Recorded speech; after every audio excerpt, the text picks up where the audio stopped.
आज हम बात करेंगे कुख्यात अपराधी यानी कि विकास दुबे।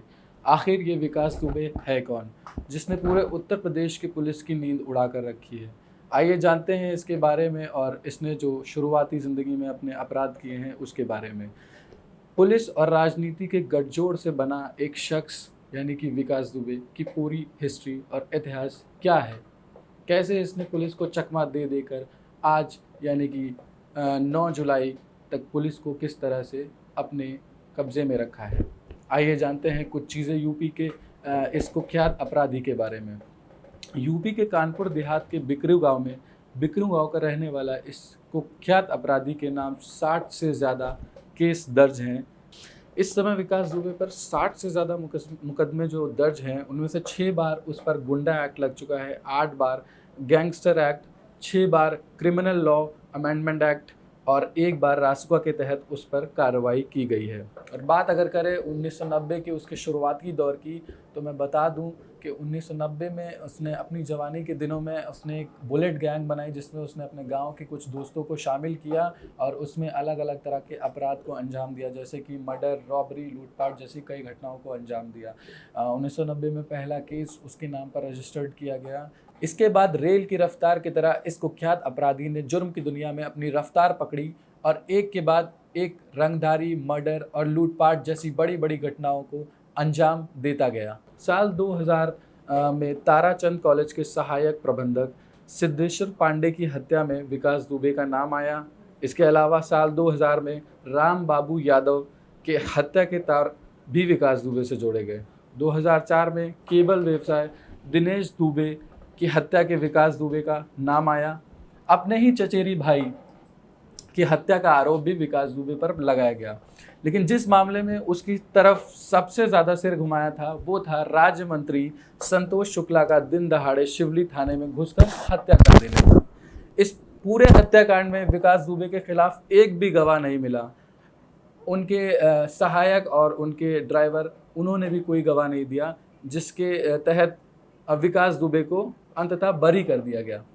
अब बात करते हैं 3 जुलाई की रात आखिर क्या हुआ था। आखिर विकास दुबे किस कारखास पुलिस अधिकारी से उसको ये जानकारी मिली थी कि उसके निवास पर छापा पड़ने वाला है और पुलिस उसे अरेस्ट करने वाली है। अगर बात करें विकास दुबे की, तो विकास दुबे से ये जानकारी पहले से ही थी। कुछ कारखास पुलिस अधिकारियों ने उसको पहले से बता दिया था कि चौबेपुर पुलिस थाने की तथा और अन्य 2 थानों की पूरी टीम उसके निवास पर आने वाली है और उसे अरेस्ट करने वाली है। तो ये सारी चीज़ें विकास दुबे को पता थी और उसने ताबड़तोड़ फायरिंग AK-47 और अन्य हथियारों से ताबड़तोड़ फायरिंग करके हमारे 8 पुलिसकर्मियों को मारा और 7 से 8 लोगों को घायल कर दिया। इस पूरी घटना होने के बाद से वो फरार है। उसी रात वो जंगल से साइकिल से निकला और फरार हो गया। और बात अगर करें कानपुर पुलिस की, तो कानपुर पुलिस ने विकास की बहू और पड़ोसी जो विकास दुबे के संपर्क में थी इस पूरे हत्याकांड में, उन्हें गिरफ्तार कर लिया है। बहू का नाम शमा तथा पड़ोसी का नाम सुरेंद्र वर्मा है। विकास दुबे आपके कौन है? जेठ है। अच्छा, ये बताइए मैम, आज सुबह LDA के अधिकारी यहाँ पर पहुँचे हैं, आपके मकान की नाप जोखाई चल रही है। अगर अवैध होता है तो क्या कहना है इसका आपके पीछे? ये अवैध नहीं है, मेरे नाम मकान है जी। ये अवैध नहीं है। हाँ, तो इसके कागज आपसे मांगे हैं LDA वालों ने? नहीं, पुलिस को मैंने इसके कागज दे दिए। अच्छा मैम, सूत्रों से कहा जा रहा है कि इस मकान में जो चीजें हैं वो अवैध बनी हुई हैं और अगर कोई भी चीज ऐसी मिलती है तो कानपुर की तरह इस मकान को भी गिरा दिया जाएगा। क्या कहना है आपका इस पर? प्लीज ये सब मत कीजिए, ये उस व्यक्ति का मकान नहीं है। हाँ, मुझे रहने दीजिए, मेरे बच्चों को छत में। बिल्कुल। कहाँ जाऊँ मैं, बताइए। अच्छा। मैं कहीं नहीं गई, मैं यही हूँ। और विकास दुबे का कोई मतलब था यहाँ से या आप लोगों से? नहीं था, नहीं था, नहीं था। जो मकान टीम आई थी उसने क्या कहा आप लोगों से, जो LDA की टीम जो नपाई करने आई थी? कुछ नहीं, बस वो नाप के चले गए।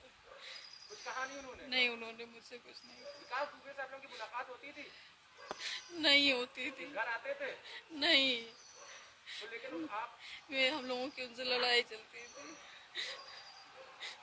कारखास पुलिसकर्मी भी तफ्तीश में है। चौबेपुर पुलिस थाने के स्टेशन अफसर रहे विनय तिवारी को सस्पेंड भी कर दिया गया है। और तो और मामले की जांच कर रहे एसटीएफ के डीआईजी अनंत देव पर भी जांच बैठ गई है। अनंत देव पहले कानपुर के एसएसपी रह चुके हैं। मुख्यमंत्री द्वारा जांच के आदेश दिए गए हैं। अभी तक के पूरे मामले पर मुख्यमंत्री योगी आदित्यनाथ का कहना है, जब पूरे मामले में पहले ही शिकायत आई थी तो कार्रवाई क्यों नहीं की गई। करीब 200 पुलिस वाले शक के घेरे में हैं।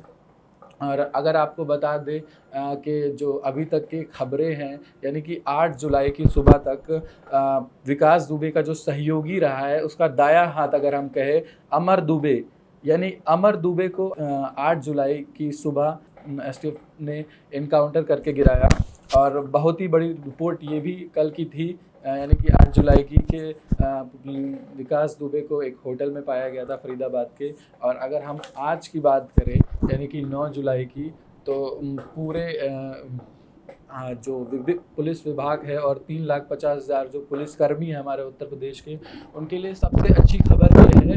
और जो 8 पुलिसकर्मी शहीद हुए हैं, उनके घर वालों के लिए सबसे अच्छी खबर ये है कि विकास दुबे को पकड़ लिया गया है। उज्जैन के डीएम के अनुसार विकास दुबे को उज्जैन के प्रसिद्ध महाकाल मंदिर के बाहर से गिरफ्तार किया गया है। अगर मीडिया रिपोर्ट्स की बात करें तो विकास दुबे ने खुद अपनी पहचान वहां के एक गार्ड से बताई और गार्ड ने नज़दीकी थाने में ये जानकारी दी और उसे गिरफ्तार कर लिया गया। अब कुछ चीज़ें मैं आपको बता दूं विकास की, कि विकास खुद प्रधान और ज़िला पंचायत भी रह चुका है अपने ही गांव का। और अगर इसके शुरुआती दौर की बात करूं तो एक बुलेट गैंग चलाता था ये, जिसमें उसके 5-6 दोस्त होते थे। वो सारे बुलेट से चलते थे और अपराधों को अंजाम देते थे, जैसे कि लूटपाट और फिरौती मांगना और ज़मीनों को हड़पना। ये सारे अपराधों को अंजाम वो अपने शुरुआती दौर में दिया करता था। बता दें आपको कि 3 जुलाई की रात जिस दिन विकास दुबे ने हमारे 8 पुलिसकर्मियों को, जो हमारे 8 पुलिसकर्मी शहीद हो गए थे, उसके बाद से ही वो भागा फिर रहा था। और उत्तर प्रदेश पुलिस ने पहले विकास पर 50,000 का इनाम घोषित किया था और उसके बाद इनाम राशि बढ़ाकर 1 लाख कर दी थी। और उसके बाद यानी अभी 2-3 दिन पहले ही उत्तर प्रदेश पुलिस ने उसकी इनाम राशि बढ़ाकर 2.5 लाख रुपए कर दी थी। अब ये अपराधी कितना खतरनाक हो सकता है, हम इसका अंदाज़ा इनाम की राशि से लगा सकते हैं कि 2.5 लाख रुपए का इनामी बदमाश लोगों के लिए कितना खतरा बन सकता है। और आपको बता दें कि 10 जुलाई सुबह 6 से 7 के बीच जिस समय एसटीएफ की टीम विकास दुबे को पूछताछ के लिए उज्जैन से कानपुर लेकर आ रही थी, उसी वक्त विकास दुबे ने भागने की कोशिश की और एसटीएफ वालों पर फायरिंग की। अपने बचाव के लिए की गई एसटीएफ द्वारा फायरिंग में विकास दुबे घायल हो गया। घायल अवस्था में उसे अस्पताल लाया गया, जहां डॉक्टरों ने उसे मृत घोषित कर दिया।